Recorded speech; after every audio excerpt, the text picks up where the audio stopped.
বিরাট খুশি। এবার এসে শুধু বলে যাবেন যে প্যানেলটা কোথায় আছে। তার মামলা আছে পেন্ডিং, আজকে রায়টা ভালো করে পড়বেন। ওই আমি ক্যান লাগিয়েছিলাম ওই কারণে, এই মামলাটা আমার ছিল না। মূল মামলাটা আমার এক বন্ধু আইনজীবী ছিল, আমি নাম করছি।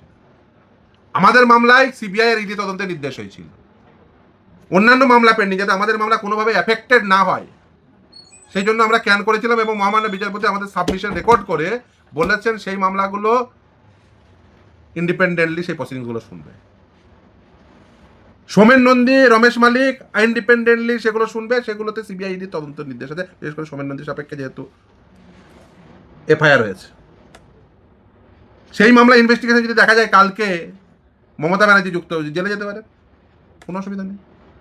প্রিয়ঙ্কা নস্করের পরেও যেতে পারেন।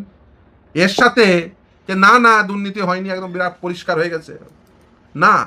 আর ওই মামলা আপ টু সুপ্রিম কোর্ট পর্যন্ত ট্রাভেল করে এসছে। সুপ্রিম কোর্ট বলে দিয়েছে না, তদন্ত ঠিক, তদন্ত চলুক, তদন্ত চলছে। এবার হ্যাঁ, এবার ফেস টাইম কলের সুবিধা নিচ্ছেন দাদা দিদি, সেটা আলাদা কথা।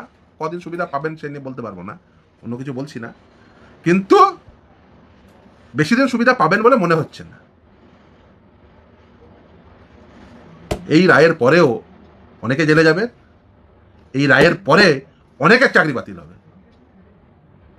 শুনতে অড লাগছে, বাট ইজ আ ফ্যাক্ট। রায়টা ভালো করে পড়বেন, তাহলে বুঝতে পারবেন। দাদা